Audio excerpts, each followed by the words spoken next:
जय श्री कृष्णा, जय मदन गोपाल।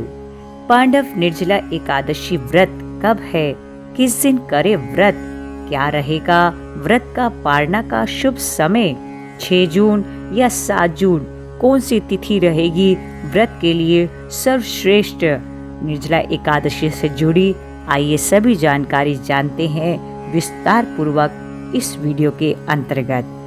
निर्जला एकादशी वर्ष भर की सभी एकादशियों से सबसे बड़ी एकादशी मानी जाती है।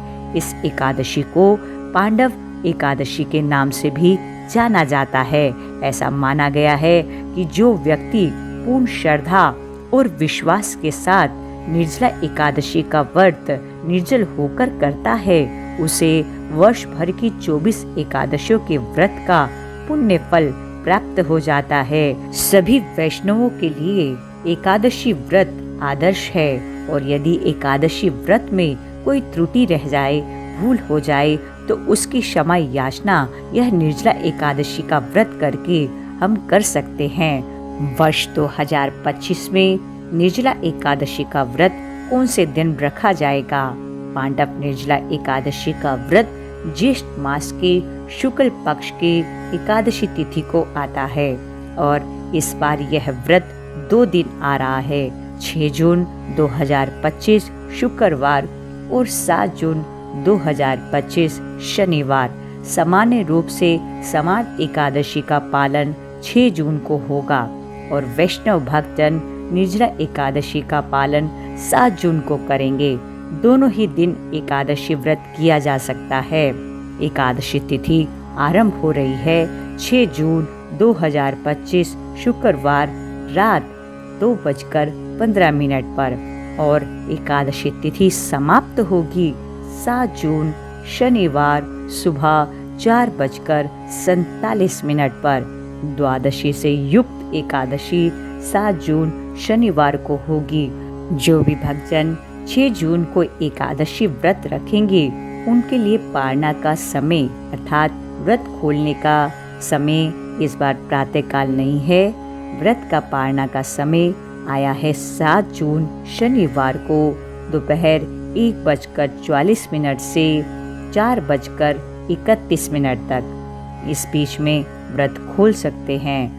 जो वैष्णव जन 7 जून को निर्जला एकादशी व्रत करेंगे, उनके लिए व्रत का पारना का समय रहेगा 8 जून रविवार को प्रातःकाल 5:23 से लेकर 7:17 के बीच में। इसी समय के दौरान यदि आपने निर्जल व्रत रखा है तो आप जल पीकर व्रत खोल सकते हैं।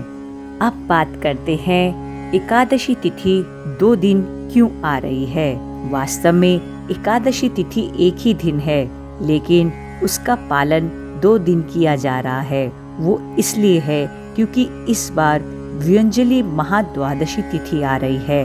वर्ष में ऐसी 8 महाद्वादशी आती हैं, जिसके आने पर वैष्णव भक्त एकादशी तिथि का त्याग करके महाद्वादशी पर ही एकादशी तिथि का व्रत रखते हैं।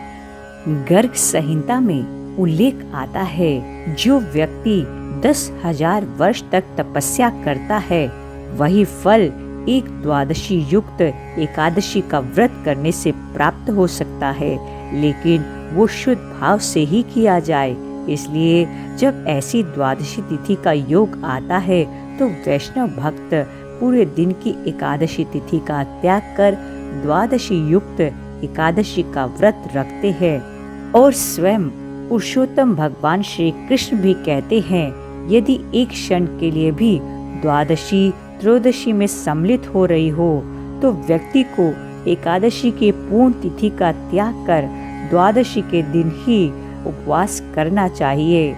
ऐसे व्यक्ति को भौतिक जन्म के चक्र से मुक्ति मिल जाती है। इस एकादशी को त्रिस्पर्शा एकादशी भी कहा जाता है, जिसमें एकादशी, द्वादशी और त्रयोदशी तीनों तिथियों का स्पर्श होता है और यह अत्यंत पुण्य फल प्रदान करने वाली है।